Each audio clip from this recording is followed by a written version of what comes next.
అందరికీ మీషోలో నేనైతే ట్రైపాడ్ అయితే తీసుకున్నా.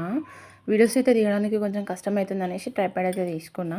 చేతనైతే ఇంకా అటు ఇటు కదిలేయడం నాకు కూడా కొంచెం పని చేసుకోవడానికి అయితే చాలా ఇబ్బంది అవుతుంది. ఇంకా ఉంటుంది కదా, ఇంకా వీడియోలో సక్సెస్ కాకపోయినా అలాగా ఉంటుంది కదా, ఫొటోస్ వీడియోస్ తీసుకోవడానికి అయితే యూజ్ అవుతుంది అనేసి అయితే తీసుకున్నా. 190 రూపీస్కి అయితే వచ్చింది. మీషోలోనే తీసుకున్నా, రీజనబుల్ ప్రైస్లోనే.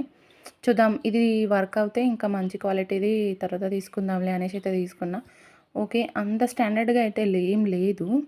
ఓకే ఓకేగా నేనైతే వాడి చూద్దాము అన్నట్టుగా అయితే తీసుకున్నా. దీన్ని ఇంకా మనం మార్చుకోవచ్చు. ట్రయాంగిల్లో తిరుగుతుంది, రొటేట్ అవుతుంది. లైటింగ్ కూడా ఉందన్నమాట నార్మల్గా. ఒకవేళ మీరు తీసుకోవాలనుకుంటే తీసుకోండి, చాలా యూజ్ అవుతుంది. ఫొటోస్కి దానికి దీనికి కూడా సెట్ అవుతుంది అనేసి అయితే తీసుకున్నా. రీజనబుల్ కదా, ఇంకా అంత ఎక్కువ అమౌంట్ అయితే ఏం కాదు కదా, అందుకని అయితే తీసుకున్నా. ఎలా ఉందో కామెంట్ చేయండి. Thanks for